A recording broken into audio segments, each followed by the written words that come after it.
How's it going, everybody? My name is Michael SK and welcome back to Chaos Child.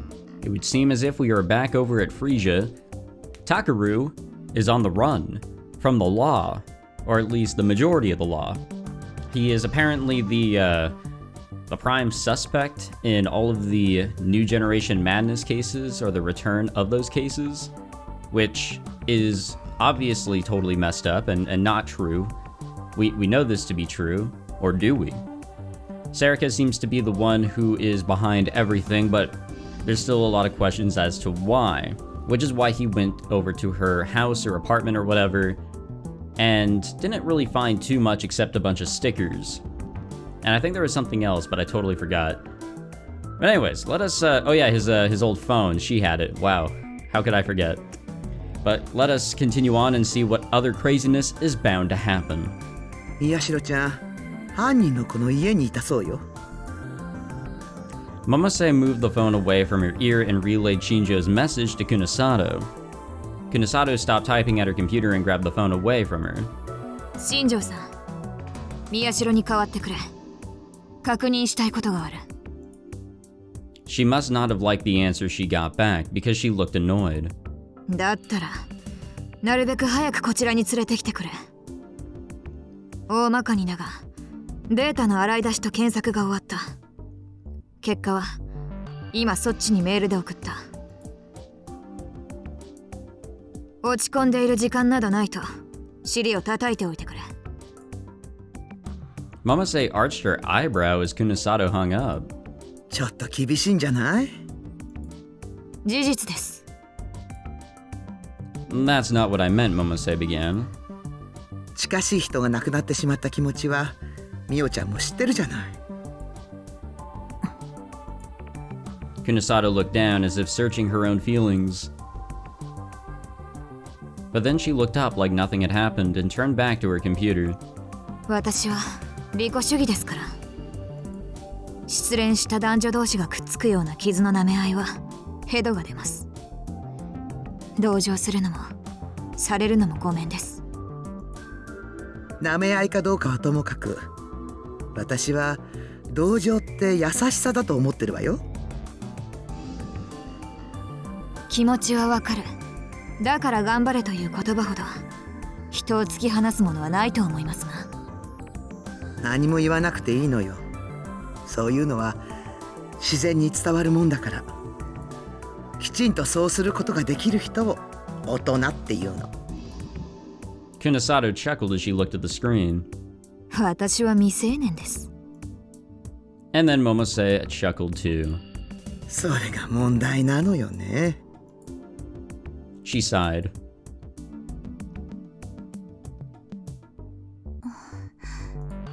あら、有村ちゃん。寝てていいのよ。ろくに休んでないでしょ。Kunasato turned and saw that Arimura had gotten off the sofa. She looked like she wanted to say something, but instead she took a deep breath. 大丈夫です。それより、何か分かったんですか？ Arimura looked genuinely relieved when she heard that they'd found Miyashiro. そうですか。よかった。有村、お前、尾上の過去を聞いたことはあるか？ Kunasato suddenly looked away from the monitor and spoke to her. 尾上の過去だ。そうだな。例えば小学生の時の話とか。She was caught off guard by the sudden question, but Arimura was able to answer quickly. 宮代先輩の幼なじみだっていうことだけですね。それ以外は何も。She'd only gotten to know Serica about a month ago, and all they ever talked about was the case. She didn't know a lot about Serica's private life. どんな些細なことでもいい。過去に関して尾上が嘘を言っていたことはなかったか？ないと思います。セリ、彼女は嘘が少ない人でしたから。And that was the truth. Arimura was capable of recognizing even common courtesies and jokes as lies. And that's why she knew how filled with lies most people's conversations were. And that was the real reason why everything she said at school was a joke. Nothing made her more upset than when she was talking about something serious, and the person she was speaking with responded with a lie. That's why she told jokes. Everyone around her joked back. It was a lot easier that way. But out of all the people she knew, Ito and Sarika from the newspaper club were some of the ones who lied the least. They just weren't any good at it. But to Arimura, that was a greater blessing than the others could imagine. Too bad it all turned against him. That was why it had been such a shock. It might not have been as bad for her as it was for Miyashiro, but she felt like she'd been betrayed by someone who was more than a friend. When Kunosato realized that she wasn't going to get anything useful out of Arimura, she turned back to her computer. 彼女のこと何かわかりそうですか？わからない。お手上げというやつだ。She sighed and flicked the monitor with her fingers. Ah, don't do こ that. こは調査会社だ。さらに新庄さんが持っているネットワークも使える。人探しや身辺調査はお箱なんだよ。だが、どれだけ遡っても中学以前の記録が出てこない。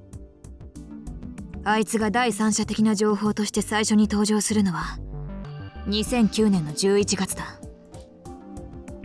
Arimura gasped. 渋谷地震があった月ですよね。Yeah. 正確には地震から約2週間後の11月21日 AH 東京総合病院の系列病院のカルテにその記録が残っている。ところがそれ以前のデータはどこにも残っていない。出生届も就学の記録もそれどころか戸籍すら見当たらない。さらに言うと Kunosato's face took on an even sterner look as she called up another medical chart. It belonged to Miyashiro Takuru. Ah. I should have read that while that was on the screen. God damn it. That was my chance to learn. すいません。ごちそうさまでした。気にしないでいい。正直、この味には飽きてるんだ。After I finished eating the calorie block, Shinjo threw the wrapper in the trash. Whenever he was running around on the case, he always kept 2 or 3 with him, he said. I ate them a lot too, so I knew what he meant about being sick of them. 僕もチョコ味をよく食べてます。そうか。I didn't know how long I'd been crying, but it was the first time I'd cried until my lungs and throat hurt. Shinjo had offered me a handkerchief and quietly waited a long time for me to finish. After I'd fallen silent, I couldn't find any new tears to wipe away with the handkerchief, and my stomach suddenly rumbled. Until then, I hadn't even felt like drinking water, but after a full day of no food, my body had begun to demand it. Shinjo was fiddling with his cell phone. He seemed to be checking his messages. And then he turned to me, questioningly. 宮代くん、すまないが、聞きたいことがあるんだ。I could tell he was asking if that would be okay. It felt like the tears were about to start again, but I held them back. I looked down at Nono's letter. I'd been holding it so hard it had gotten crumpled in my hands. Don't think about revenge. Don't do anything dangerous. Yeah, we're gonna do, exactly the opposite of what you want here. Sorry. 大丈夫だから。ノノ。全然大丈夫じゃないけど。大丈夫じゃないけど。大丈夫だから。Now that is the definition of contradiction right there, my friend. I touched the letter as gently as I could. And then I looked at Shinjo with tear-swollen eyes and nodded. どうぞ。何ですか？尾上セリカのことだ。久野里さんと俺、それに百瀬さんも調べてるが、不明な点が多すぎる。覚えていることだけで構わない。最も古い、できれば最初に出会った頃のことから全てを話してほしい。I wasn't sure how to process the complicated feelings I felt when he asked me that question. It was painful and unreal to think that my oldest friend was a killer. It made me furious that I'd lost my best friend and both my sisters at the same time. It made me sad to think of the letter that Nono had written to me, and to realize I might never feel better again. And it made me feel pathetic to realize how I didn't want to admit that Onoe Serika was the cause of it all. It all mixed together, and like a swamp that threatened to draw me down, it pulled me deeper inside the abyss of my memories. 僕が尾上と出会ったのは Alright, backstory time. It was before I had started elementary school. I couldn't remember the exact date. She was my next door neighbor, and would come over and play a lot. Yes, that's right. I was born in 1997. Hey, so was I. So, if it was the same year I started elementary school, it would be around 2004. We played together almost every day. She was like a little sister to me. I remembered that at first, and I'd read her picture books that I'd only just learned to read myself. And her family was a lot like mine. Right. I'll tell you about mine though. I was an only child and both of my parents worked. They both worked at an IT company back when there weren't very many of those, excuse me. I think they met each other there. Work was all they cared about. It was only years later that I learned that normal people didn't eat all 3 meals with a babysitter. Yeah. About the time I started elementary school, I started going online using one of their old computers. Serial Experiments Lane. It was common for me to be up past midnight even then, but my parents didn't know. I think they didn't care. I can remember at least 2 birthdays where they just left me a present and a note saying that they were sorry they couldn't make it. The year after the last one, there wasn't a present, and the year after that, there wasn't even a note. Part of the way through elementary school, I had mostly stopped going.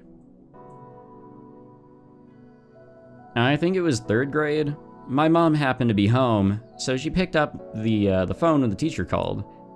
She looked annoyed when she talked to them. She said her husband was the one who took care of all that and hung up. She didn't tell me to go to school or even that I didn't have to go. And Dad didn't even know the teacher's name. At the time, I learned online that this was what they called low-level child neglect. I think I even learned about that. I don't remember what class I learned that about. Wait a minute, where did I learn that about?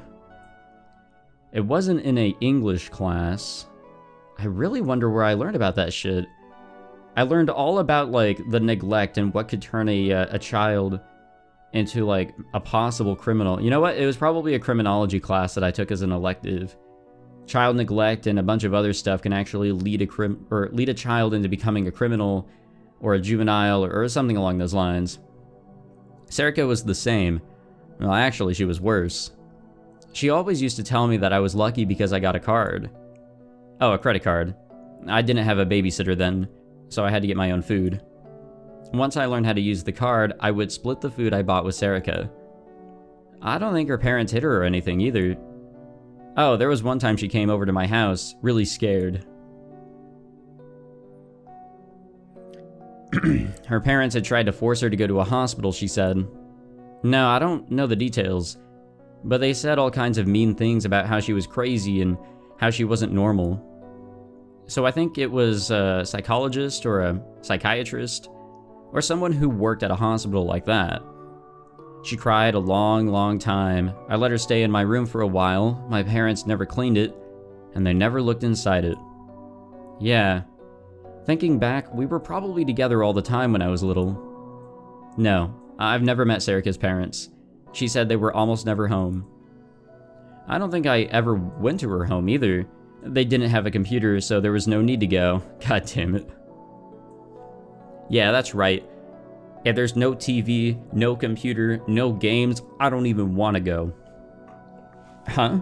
I'm not sure. I don't think she went to school a lot. Now, I never saw her playing with anyone but me. And we were busy finding information on the internet, so we were much smarter than... No, never mind. When we were in 4th grade, 2 years before the earthquake, we heard a rumor about Amy, an urban legend.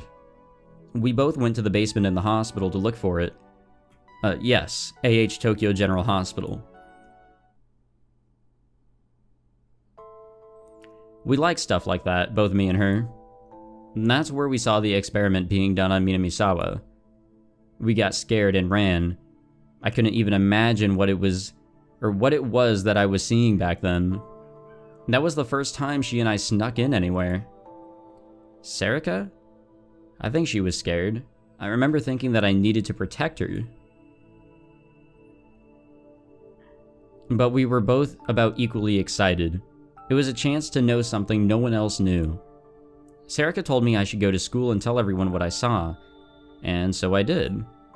Everyone told me I was lying, of course. So then I started going even less. I started researching the sumo stickers and stuff. We tried making a webpage about it together. Damn, these are kids too, like holy shit. When we were in 6th grade, the New Generation Madness happened. That was 2009. It was like we'd gone crazy. At first, we couldn't believe that something like that was happening in the city we lived in. We spent almost the whole day glued to the computer, following the news. Ah yes, all the scenes that'll get this video demonetized. Possibly. Excuse me. When something big like that was going on, if you take your eyes off the internet for even a few hours, you'll get left behind. We stayed up all night in shifts following the case. Sometimes we'd even use our cell phones to read the internet, as we actually went out to the crime scenes and took pictures. Gotta start young, I guess. More murders kept happening, and eventually they started to say Nishijo Takumi was the killer, but that turned out to be wrong. Serica and I were both very excited. He seemed so cool. Proving your innocence means getting the right information, and shoving it in the faces of the people whose information was bad, right? It seemed like the ultimate expression of what I was trying to do then, and I guess I'm still trying to do now with the newspaper club. Serica said he was amazing, and I agreed. I actually disliked him. But again, remember, I only watched the anime, so what do I know? When the earthquake happened, Serica and I were near the O front building. Nishijo was doing something there, and we wanted to see. And then there was this high-pitched noise, and everything went white.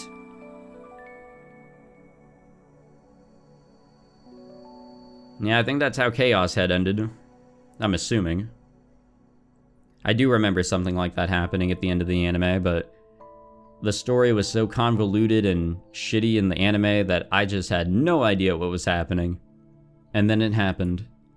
At first, we didn't think it was an earthquake. We thought it was a bomb or something. The ground bounced up and down like a trampoline, and several of the telephone poles near us fell over. I could hear screaming and the sound of breaking glass. Someone yelled earthquake. That's how I knew it was an earthquake. Anyway, Serica and I ran away so we wouldn't get caught up in the people panicking. We didn't know where we were running, but we didn't want to be there. We got caught up in the crowds, and Serica and I were quickly separated. When that happened, I got scared, and all of a sudden I couldn't move. I got pushed over and fell, and then I crawled behind something. The shaking had stopped, but what had scared me more than the quake was the way everyone around me had changed in an instant. I spent a long time in that spot, unable to move.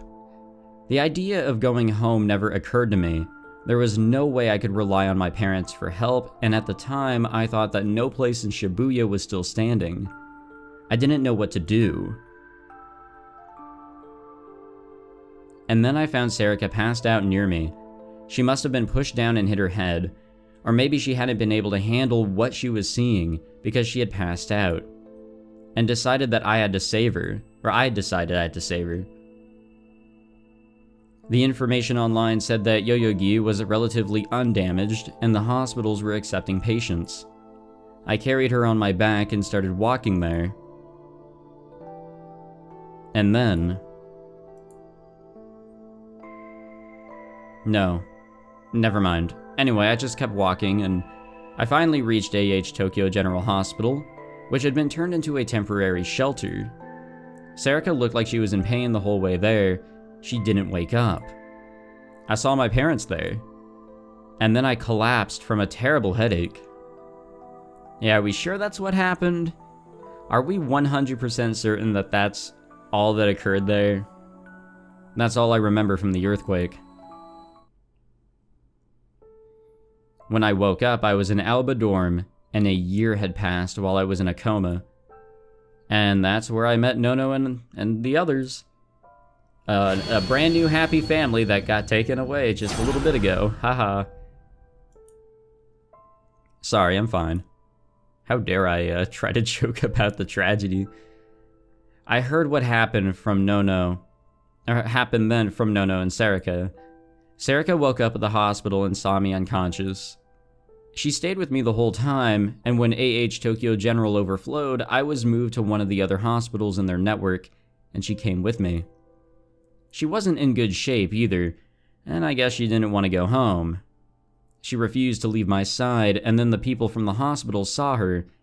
They put her into care, counseling, I mean. Her parents died in the earthquake, she said, and so did mine. Did ours? Actually, wait. I think we already know that. They didn't. I think they were killed by somebody. Given the circumstances, the hospital didn't seem to mind her staying there with me, but once things started to calm down, they sent her home. She found some relatives who agreed to help her get a place, the one she has now, and then every day she came to visit me in the hospital. No, I don't know. I think she said that they were relatives who lived a long way away. Yeah, of course. That's perfect. No, I don't know their names, I'm sorry. I'm sorry, but there's just so much to this that just sounds fishy. Like, there's so many, not necessarily inconsistencies, but you can see where there's a lot of questionable parts in this backstory. Some time passed, and since there was nobody to take me in, I was moved to Alba dorm. But she still stayed with me the whole time. That's when she met Nono, I guess. They were good friends. When I woke up after more than a year, I had trouble moving. Nono helped me with my physical therapy. Sarika would come check in on me all the time, and Nono would happily tell her my progress.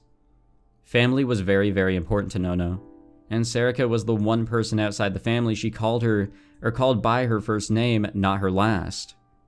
The two of them would go out and visit all the different crepe shops in Shibuya, and since Sarika didn't have any interest in makeup or clothes, Nono would take her shopping for them. They really were good friends. Yeah, they were. Again, not nice of me to kind of joke about that, but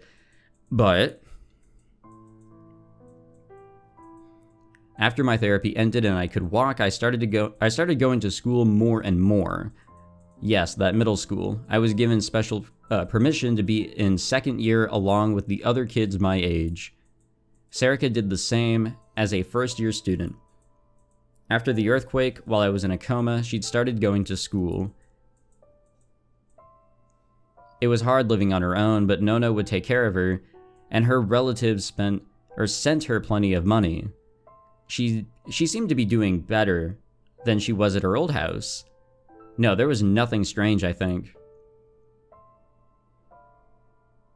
I went to Hekiho Academy because they offered free tuition for orphans of the earthquake. A year later, so did Sarika. We both joined the newspaper club and did things there.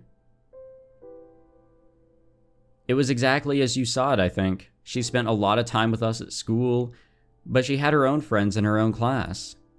She wasn't part of any of their groups, but it didn't seem like they were ignoring her or anything. I'd never seen her with anybody suspicious, and she wasn't the type of person to keep secrets.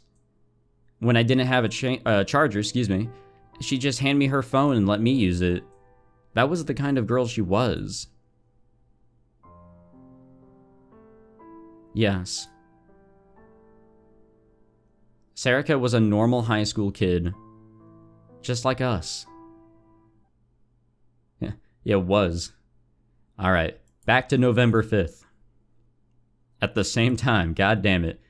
The streets of Shibuya, wait a minute, this is somewhere else.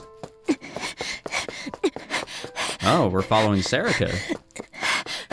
Sarika was running. She was out of breath and had a terrible headache. There was sweat all over her body, and it wasn't from exhaustion. Running a few minutes wasn't enough to tire her out. Compared to what she'd had to do to her mind and body to commit the murders, this was nothing at all.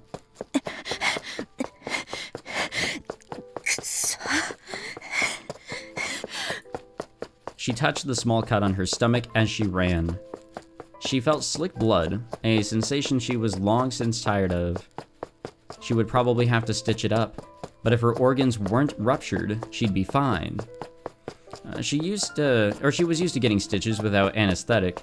She didn't even need a towel to bite down on to relieve the pain.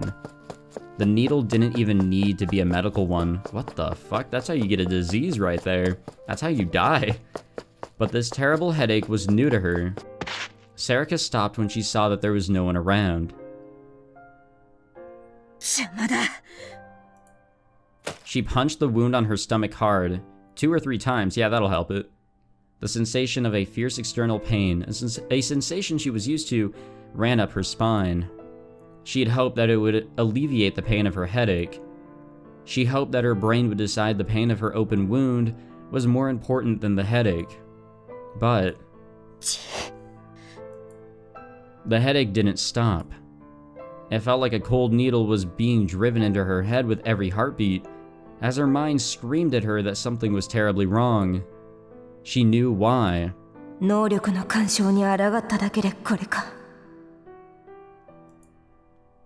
head hurt, but her mind was still capable of clarity. Her foe was far stronger than she'd expected. Mind control. An unimaginably horrible form of hypnosis, which could make anyone do whatever you wanted. When he was an ally, she thought it was the greatest power imaginable. Now that he was an enemy, it seemed like the worst. And that's not right, she laughed to herself. He hadn't been an ally. He hadn't been a helper or a co-conspirator or either. If you could call him anything, he was a blackmailer. The phone in her hand trembled. It wasn't the one she'd used when she'd pretended to be a normal person. She'd destroyed that a while ago, so that the police couldn't track her. It was the one he'd given her for communicating with him. So there definitely is somebody else involved here. It probably belonged to someone they'd killed, or perhaps he'd used mind control to steal it from someone who never even knew it was gone. She stared at the screen for a moment, but finally decided to answer it. Ah, lovely. That's a totally understandable voice. One that we've heard somewhere before.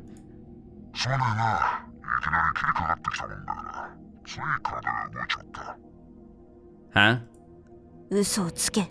私の行動を予想していたくせに。やっぱりかと、お前の思考が言っていたぞ。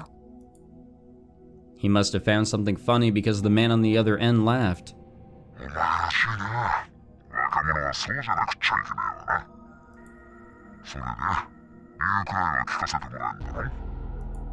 白々しい。 Sarika's voice was filled with rage. He knew, and yet he asked anyway. He was either a sadist or some kind of sick hedonist. The methods he came up with for his murders always felt like one big joke. どうして宮代拓郎を主犯に仕立て上げた？一連の事件は全て南沢千里の犯行として決着させるはずだったろう。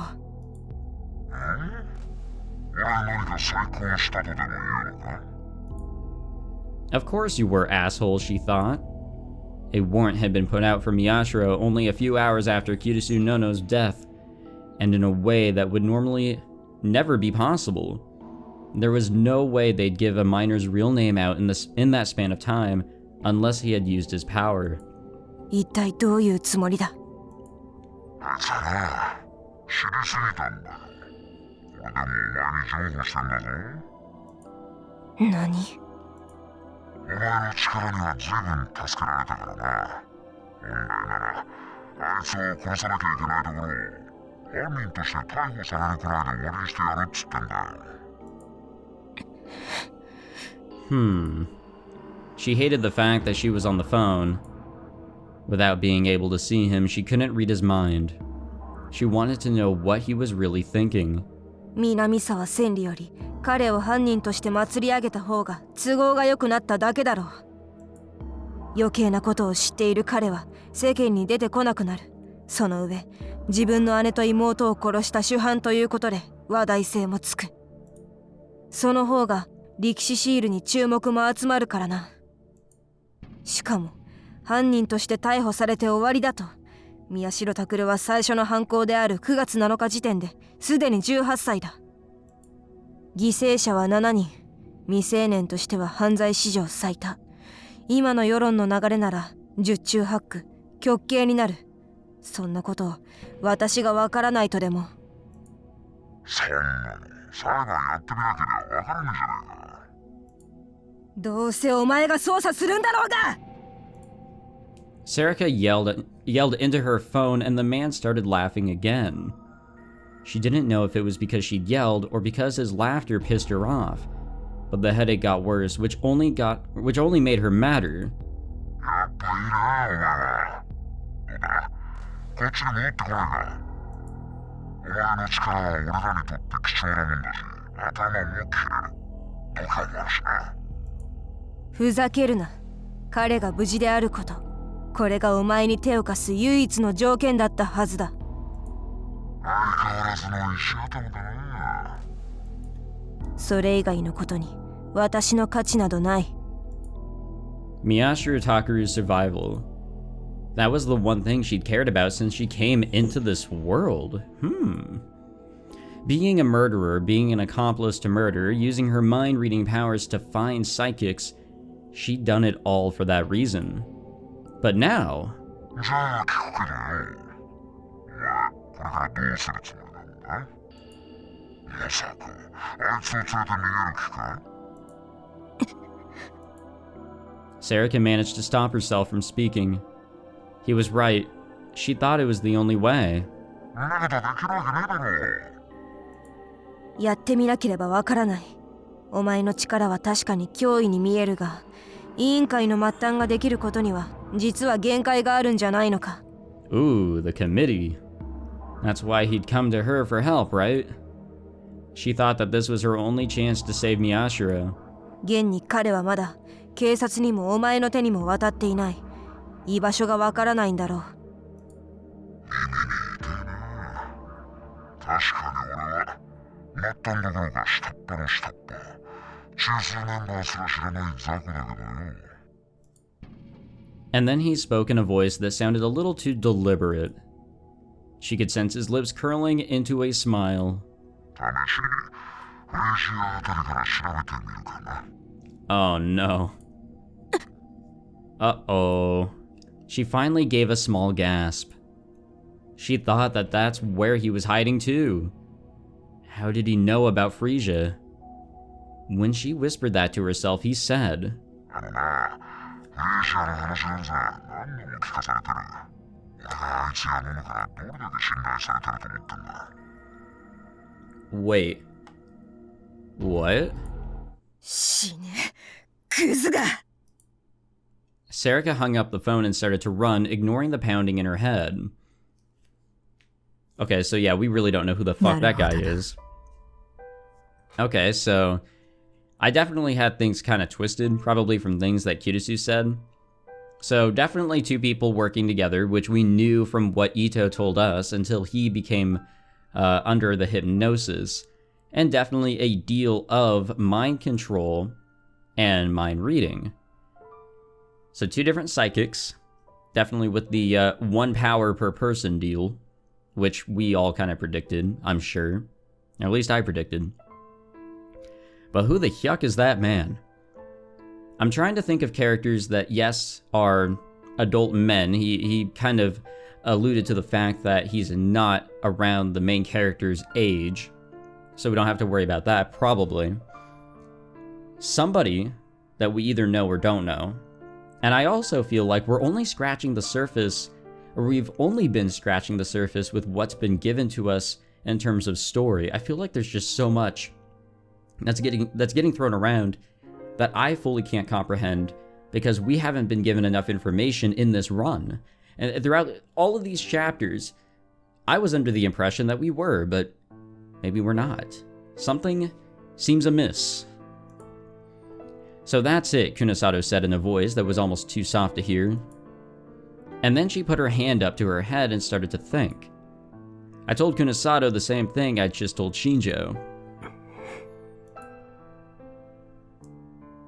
Shinjo had brought me back to Frisia and given me a stern warning not to leave again.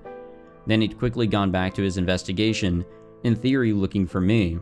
本当にもうバカなことはやめてくださいね、宮代先輩。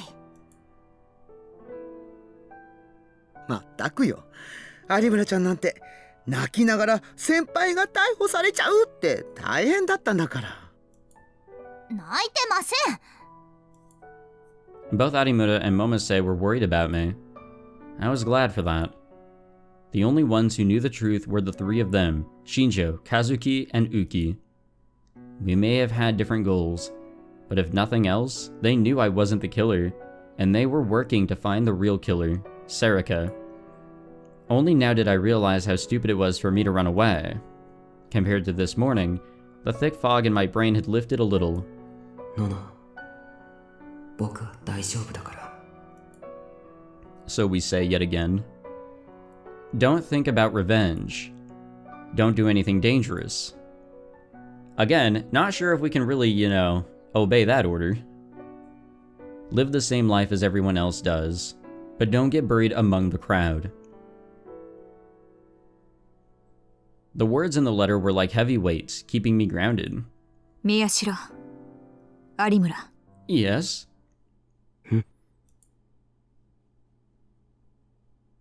Hi?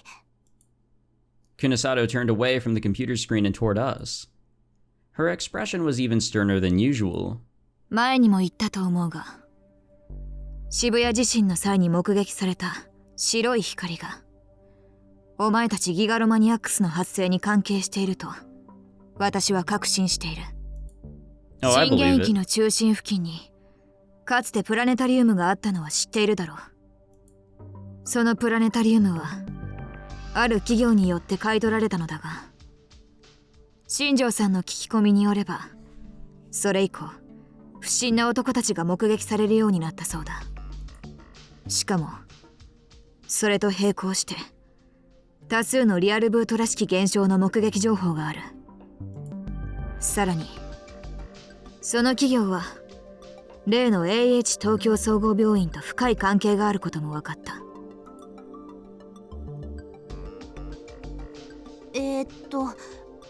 つまりどういうことですか？ここからは推測だが、プラネタリウムはあの地下施設と同じくギガロマニアックスの実験か何かに使われていたのではないかと思う。ところが、あの地震でプラネタリウムは破壊され、いや、あるいは逆にプラネタリウムでの実験にトラブルがあって地震を引き起こしたのかもしれないが。Oh, wait a minute. I'm kind of remembering back to Chaos Head. Yeah, there was something going on there. It was like some major, I don't know if it was at the planetarium, but I remember there was like some dude in some project and they were trying to stop it or something like that. It was one of those cliche deals, I think. That's how I'm remembering it. But I'm sure there's like a lot more to it. I really gotta read the goddamn novel. とにかく実験中だったギガロマニアックスの発生因子とでも言うべきものが周囲に拡散されてしまった。私はそれが白い光だと考えている。有村ちゃんたちの脳からギガロマニアックスの能力を引き出してしまった原因物質ってことかしらね。物質じゃなくて電磁波みたいなものだとかエネルギーとかそういうものかもしれないけど。ああ、つまりアレルゲンみたいなものですね。全く違う。ちょっとばかり聞きかじっただけの言葉を使うな。バカは黙っていろ。Harimura frowned. The two of them still weren't getting along, and they never will. こうして光を浴びてしまった多数の人間の脳に発生因子が与えられたと考えられるが、ただし全員が覚醒したわけじゃない。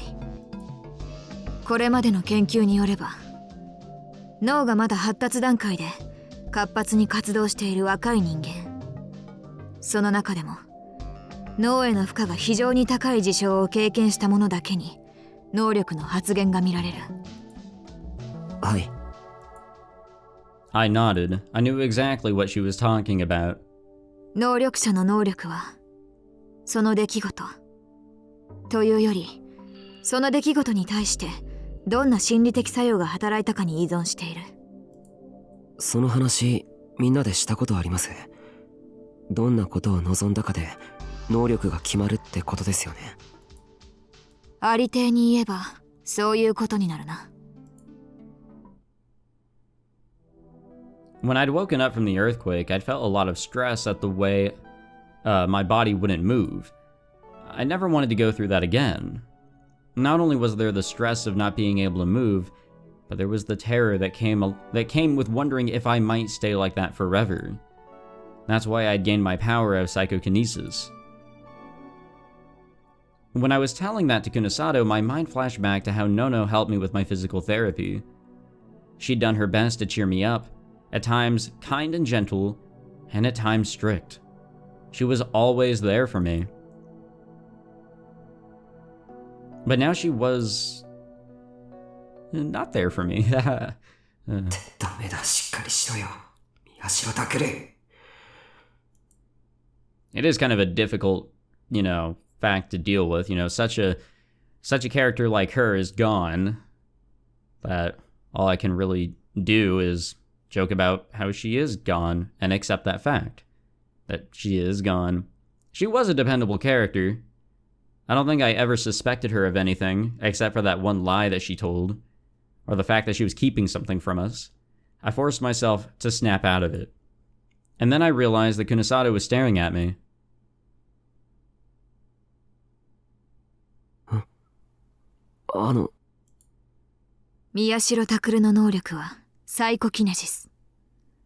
その発生要因は過酷なリハビリ。私もお前のことを調べてそう思い込んでいた。For some reason, she looked frustrated. 思い込んでいたって。 Yeah, I feel like that's a very wrong assessment as well, given on the flashback we got earlier. 私もまだまだ未熟だ。本当ならもっと早く尾上セリカにたどり着けていたかもしれないのに。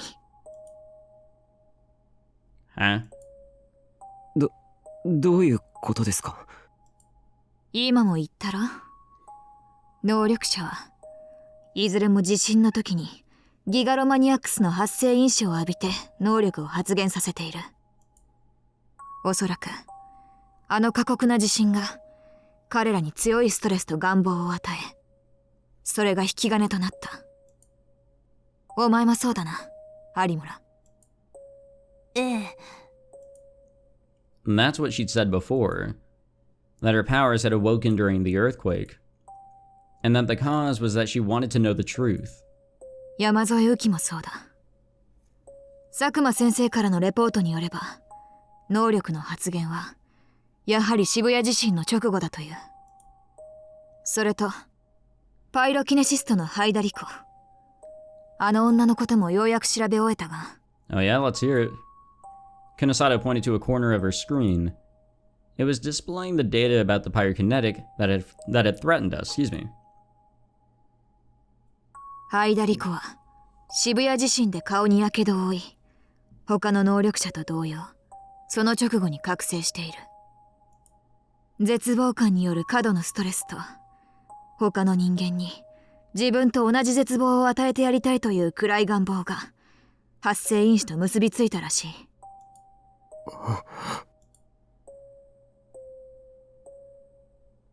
これで分かったろ？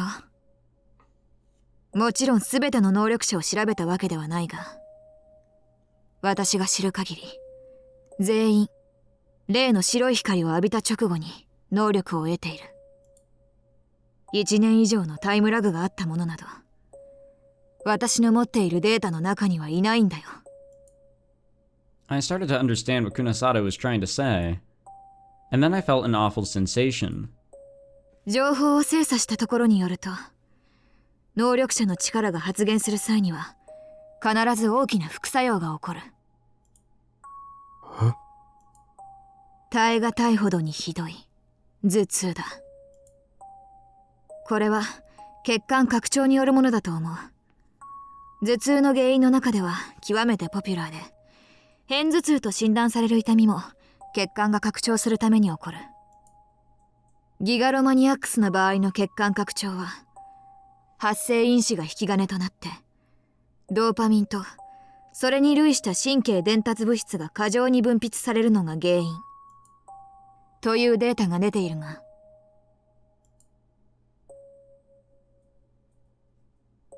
Then she paused. She was probably giving me time to think. I know I need it. そこで宮代に質問だ。お前はリハビリの時にひどい頭痛を経験したことはあるのか？ I tried to think, but I couldn't remember any pain in my head, just from the rest of my body, particularly my joints. いえ、おそらくないと思います。なら他の能力者と同じように地震の際にひどい頭痛を経験した瞬間があったはずだ。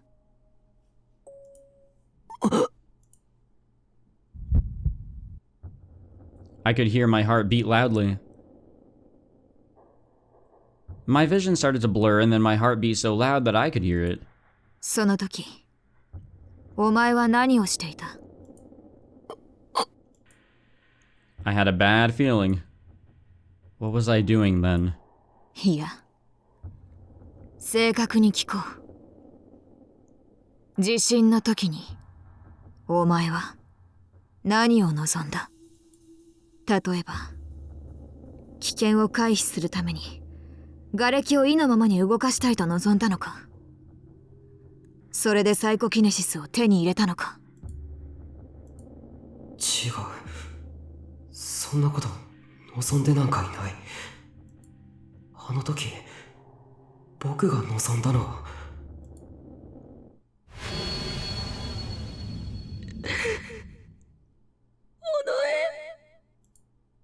Sarika, save me. Please, please. Yeah, something happened there. For a moment, it felt like the headache I'd experienced during the earthquake had come back, and I grabbed my head in pain. I tried to get the idea out of my head, but it wouldn't disappear. No. That couldn't be right. どうした？ Kunasato stared at me. Her expression was as stern as ever. Eventually, she did something to her computer. It displayed a different set of data than before. For some reason, it felt like I was being driven further and further into a dark cave. これは尾上のカルテだ。日付は2009年11月21日。AH 東京総合病院の系列病院に残っていた。お前は地震の後、ここに入っていたと言っていたな。ということは、お前に付き添っていた尾上も、この病院でカウンセリングを受けたわけだ。ところが、尾上の記録は、これ以前には存在しない。そうでしたね、百瀬さん。We couldn't find her family register or anything else, Momose said, but her voice sounded unreal and far away. ありえないですよ。だって、尾上は小さい時から僕と。Or so we think. 家が隣同士だったらしいな。そうです。当時お前が住んでいたマンションは6階の角部屋。隣の住人の名前は新井。経営していた会社を引退した年金受給者の老夫婦だ。子供は設けていない。My heart beat louder. It was aggravating me. It was a strange sensation. I was hearing all the words, but I couldn't understand what they meant. Even my breathing was getting faster. 違います。尾上は隣に住んでいて、両親から無視されていて。その両親とやらに会ったことはあるのか？ないんだろ。Like I said, all of that 尾上に seems は a 当 little 時 fishy. 他に友達がいなかったそうだが、そもそも地震以前に尾上が誰か第三者と話しているのを見たことがあるか？それは。I hadn't. But that was because she didn't have any friends. Yeah, of course she didn't. When we sometimes went outside, she was always with me. And she never left my side for an instant. I wonder why. Okay, let's read these. Parents, he was always talking to himself like someone is there. See, I should have read this before.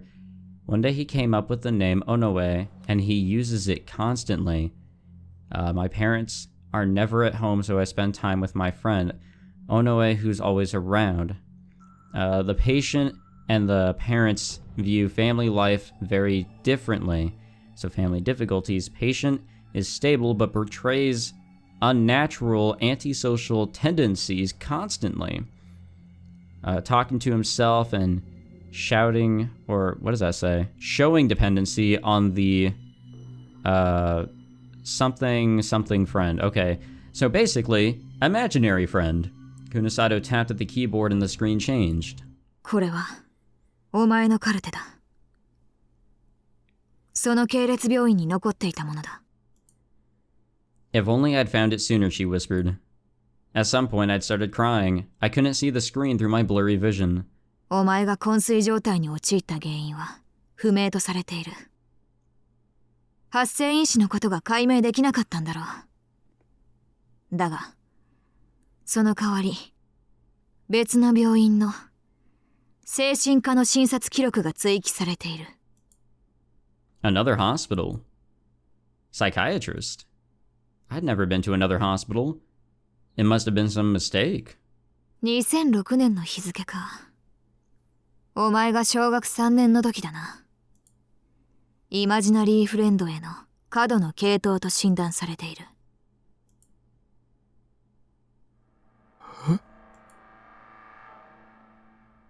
Imaginary friend? 簡単に言えば、空想上の友人のことだ。空想? That's not true, a voice in my head said over and over. イマジナリーフレンド自体は珍しいものじゃない。そもそも病気ではなく、幼児の3割近くが空想上の友達を持っている。何もない空間に話しかける子供に対して、幽霊が見えていると決めつけるオカルトマニアたちがいるが、そういうマニアの話を聞いたことくらいあるだろ。嘘です。だが、思春期までイマジナリーフレンドを持続している人間となると、その数は激減する。乖離性同一性障害とは区別されているが、私に言わせれば、脳の状態はほぼ同一だ。お前の話に出てくる地震前の尾上は、お前を常に羨んでいたな。同じネグレクト状態にありながら、お前の方がマシだと。I tried to yell at her to stop, but my throat hurt too much for me to speak. The taste of blood filled my mouth. I must have bit my lip. I had started crying without even realizing it. イマジナリーフレンドの大半は友好的なものとして存在する。それで自分の承認欲求を満たすためだ。違う。自分に不利益な事実を空想上の友人に押し付けるのはむしろ同一性障害に多く見られる症状なんだが。違うって言ってるだろ。 Kunisato's words were cold and uncompromising. 頭がおかしい。まともじゃないと言われたのは己じゃない。それを己に押し付けたお前なんだよ、宮代拓。 Wowzers. 嘘をつくな。宮代先輩。 I felt a soft hand on my shoulder and turned to look. It was Arimura. She looked at me like I was a young child in need of tender care. Stop it. Don't look at me that way. 久野里さんは嘘はついてないです。 All the feelings inside me went cold when I heard her words. Harimura says she was telling the truth. So she was. だけど、そんなこと。 I didn't want it to be true. Because if it was... Yeah, technically at that point... ノノを殺したお前は、この僕が。 Yep, that's what I was thinking. ノノを殺したのは、結局僕ってことに。そこまでにしてもらおう、久野里美代。 Oh no. That's not a familiar voice. But at the same time it is. I suddenly heard a voice. I turned around and saw someone in front of the door. It was someone I knew well.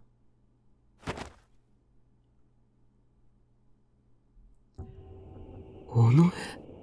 Hey, how's it going? We're just talking about you. That's right. It was Onoe Serika. She was different in every way from how she'd been at the newspaper club. There was an expression on her face that I couldn't read at all. 貴様。待て、争う意思はない。ふざけるな。本当だ。有村ひなえ、それをしまってくれないか。 God damn. Animura had unleashed her D-sword. She was glaring at Serika and pointing it straight at her. お前たちに危害を加えるつもりなら、こんなに堂々と姿は見せない。I mean, she's got a point.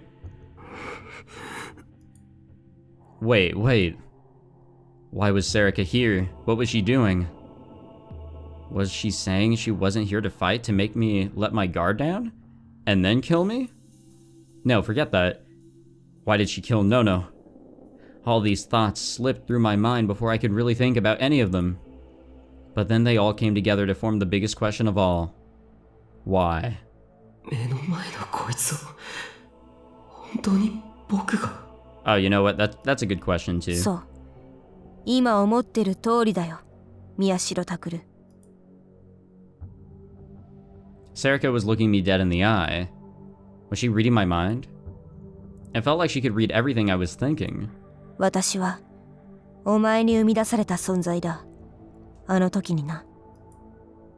What she said was the one thing I didn't want to admit. So I found myself looking toward Arimura, who had drawn her D-sword and readied it again. Arimura nodded slowly, without taking her eyes off of Serika. I knew that it was her way of saying she was telling the truth, but still my heart refused to admit it. 嘘だ。そんなの。Because Serika was as important to me as Nono. A phone started to vibrate in someone's pocket. Serika's expression changed. What the fuck? 私のスマホだ。ポケットに手を入れるぞ。他のものは出さない。だから、いいな。Serika looked at Arimura as she spoke. Arimura was instantly able to tell if she was telling the truth. 言ってることは本当です。スピーカーにしろ。疑り深い女だ。Serika nodded and took out her phone. She went to put it on speaker mode, but before she did, she looked up. Her eyes met with mine. 宮代拓、もう一度心の準備をしておけ。 Oh no, come on, dude. I don't know if I can take お it. 前はこれまでと同じかそれ以上のショックを受けることになる。お前の心が壊れるのを見たくない。一体何を。 What are you saying, Serica? We're about to get a reveal that we really didn't want. I have a very bad feeling about what this reveal is. Before I could ask, she put her hand on the phone and answered the call. よう、フリージアには着いたか? Yep, that was what I was thinking. I'd heard that voice before, but I couldn't tell whose it was. No, that wasn't right. I didn't want to. It was rare to hear his voice from Serica's phone anyway. Whenever he needed something, he would always call me or Nono. どうしてここにいると分かったというのは愚問か。まあな。ああ言えばお前は全力でそこへ向かうだろう。 I'd never seen Serica spit like that. And this time her face was red with anger. で、どうだ? タクルはいるか? When I heard the name Takuru, I shivered. I knew it. There was no way I could mistake that voice. I knew why Serica had told me to be ready for a shock. That voice. なあ、タクル、いるんだろ? 俺だよ。 It was the voice of my father, Sakuma Wataru.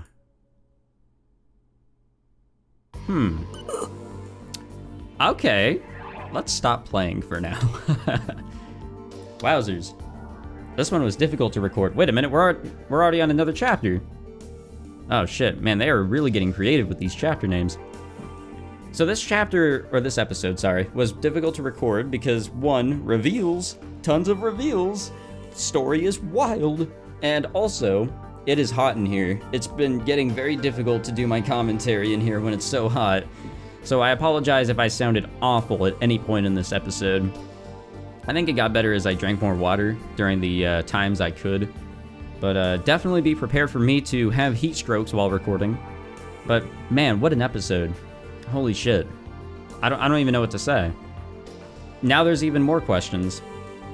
So Serica and Papa, they seem to be the bad guys. But why?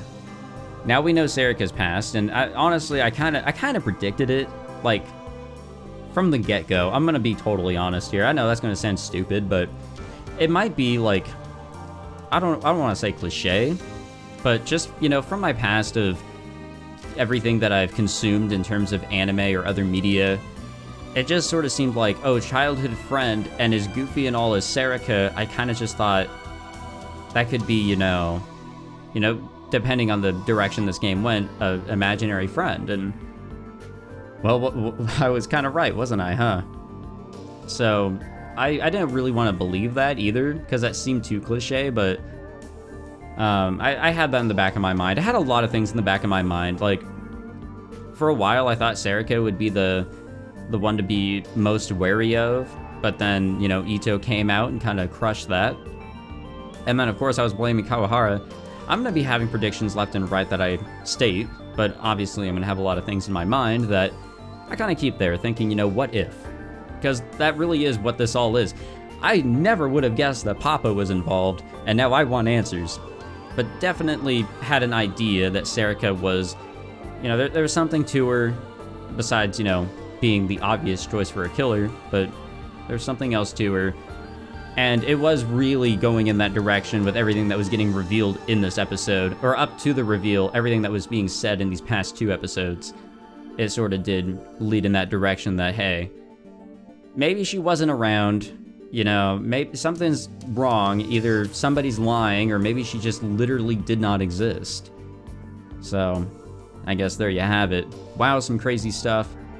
I will most likely record another episode tonight because, you know, it's Saturday night, why not? But thank you guys for watching. Hope you all enjoyed this one. If you did, leave a like, subscribe, all that fancy jazz. Nothing like staring at half of her face here as we end off this episode. And, well, look forward to another crazy one with all these reveals, what information will get thrown at us now? We have some answers, but with these answers come more questions. I'll see you guys in the next one. Take it easy.